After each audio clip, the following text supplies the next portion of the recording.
Let's go Broncos! Something very unusual is happening behind the scenes in Denver, and the Broncos front office silence may be the biggest indication that a major change is being prepared. While other teams rushed into free agency making blockbuster signings, the Broncos remain calm, discreet, and extremely calculating, and that kind of patience usually means something big might be coming. But before we delve into everything that's happening, don't forget to like this post if you truly believe the Denver Broncos are building something special this season. And I want to see how optimistic the Broncos fans are right now. Head to the comments and write, "Go Broncos! I believe this team will come back stronger." Let's see how many true fans are here supporting this team, no matter what. Now let's get straight into what's really happening. One of the biggest clues that something unusual is going on is the fact that the Broncos were one of the only teams in the league that didn't immediately reach deals with outside free agents when the market opened. In fact, the only other organization in a similar situation was the Seattle Seahawks. That kind of patience usually tells us one thing: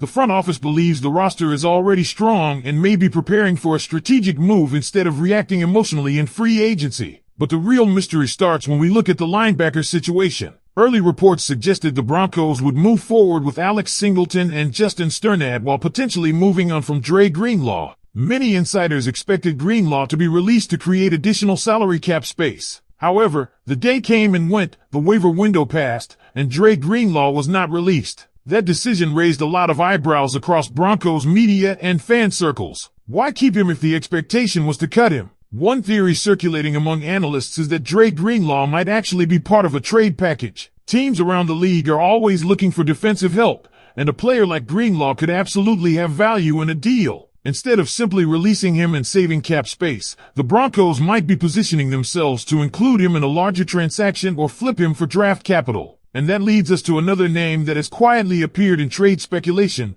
Jarrett Stidham. There have been whispers about the possibility of a Stidham trade as well. If both Stidham and Greenlaw become movable pieces, suddenly the Broncos have assets that can help them pursue something much bigger on the offensive side of the ball. Because when you start connecting the dots, the wide receiver market becomes very interesting. One name that continues to spark excitement is Chris Olave. There's a clear connection there because Sean Payton knows him very well and has always admired his talent. Another intriguing possibility is Garrett Wilson, especially since the Broncos reportedly approached the Jets previously about the possibility of acquiring either Breece Hall or Wilson in the past. But the name that could truly shake the entire league is Marvin Harrison Jr. The situation with the Arizona Cardinals has changed dramatically compared to a few seasons ago. With their roster direction shifting and their long-term plans uncertain, there's speculation that Harrison could become available before the team enters a full rebuild cycle. If that happened, the Broncos making a move for a player of that caliber would instantly transform the offense. And the list doesn't stop there. There's also talk around Brian Thomas Jr. from the Jacksonville Jaguars, with some reports suggesting the asking price could be a second-round draft pick. For a former first-round talent with explosive upside, that's the kind of opportunity that could tempt a front office led by Sean Payton and George Payton. Another situation to watch closely involves A.J. Brown. Reports indicate the Philadelphia Eagles could consider trading him, although the asking price would likely be a first-round pick. That kind of move would be aggressive, but if the Broncos truly believe they are close to championship contention, it might not be out of the question. And it's not just wide receivers. The Broncos have also reportedly explored the tight end market. David Njoku is a name that has been mentioned in connection with Denver, and there's also a possibility that Dallas Goedert could become available if negotiations with the Philadelphia Eagles break down. Both players would represent major upgrades in the passing game and could give the offense another dynamic weapon. Meanwhile, Jawan Jennings remains another intriguing option. Known as one of the best blocking wide receivers in the league, he could bring a physical edge to the offense while contributing in the passing game. And here's the important part Broncos fans should remember. Even though the first wave of free agency might feel quiet, this is actually a pattern we've seen before with Sean Payton. Instead of jumping into early bidding wars, he often waits until later waves of free agency when other teams have already exhausted their budgets. That's when smart teams find real value. According to reports and analysis circulating around the league, the Broncos are actually in a very strong position right now. The team is largely building from within, maintaining financial flexibility, and keeping trade options open. In other words, they still have the ability to make meaningful moves over the coming days. And if you're looking around the AFC West, the situation isn't exactly perfect for the competition either. Fans of several rival teams have expressed frustration about their own offseason decisions, which shows that patience might actually be the smartest strategy right now. Now, if you really step back and look at the situation from the Broncos' perspective, the strategy actually begins to make more sense. While many teams across the NFL rushed into the first wave of free agency, committing huge amounts of money to players within the first few hours, Denver stayed unusually quiet. That silence may not be inactivity, it may actually be preparation. Because when a team avoids early spending, it usually means they are preserving flexibility. And flexibility in the NFL often signals one thing: a potential trade opportunity that requires cap space, assets, or both. Take the Dre Greenlaw situation again. The expectation across multiple reports was that the Broncos would release him in order to free up cap space. Waiting an extra day would have increased the available cap relief from $6 million to $8 million.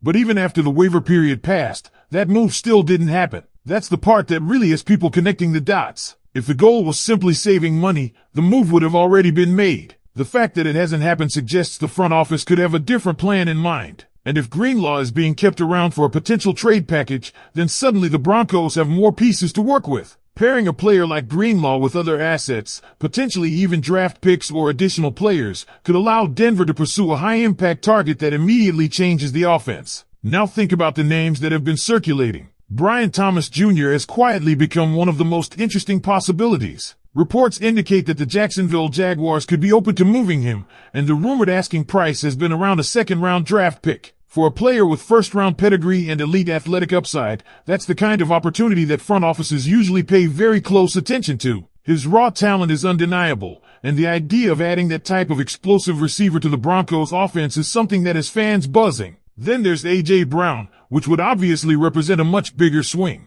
The Philadelphia Eagles have reportedly been willing to listen to trade discussions, although the price tag would be significantly higher, potentially a first-round pick. That's the type of move that would immediately transform the offense overnight. A physical, dominant receiver who can take over games would give the Broncos a completely different dynamic on the outside. But the wide receiver position isn't the only area where Denver could upgrade. Another storyline gaining attention is the tight end position. The Broncos have reportedly made calls about David Njoku, a player known for his athleticism, ability to stretch the field, and dangerous production after the catch. If Denver were able to add a tight end with that kind of skill set, it would create a new layer within the offense and open up opportunities across the field. And there's also the situation involving Dallas Goedert. Negotiations between him and the Philadelphia Eagles have reportedly been ongoing, but there is still a possibility that he could become available. When healthy, Goedert has proven he can be one of the most reliable and productive tight ends in the league. His ability to get open, create separation, and contribute after the catch makes him an extremely attractive option for any offense looking to add another weapon. Even beyond those names, players like Jawan Jennings remain available. While he might not generate the same headlines as the star receivers, Jennings is known throughout the league as one of the best blocking wide receivers in football. That kind of physical presence can completely change the identity of an offense, especially in a system that values versatility and toughness. But here's the bigger picture Broncos country needs to remember. The team is not operating from a position of desperation. In fact, many around the league believe Denver is in a very strong position right now. The roster continuity is extremely high, with the majority of the offense and defense returning. That stability allows the front office to be patient instead of forcing moves just to keep up with other teams. And when you look across the AFC West, the situation for other teams isn't exactly perfect either. Several fan bases around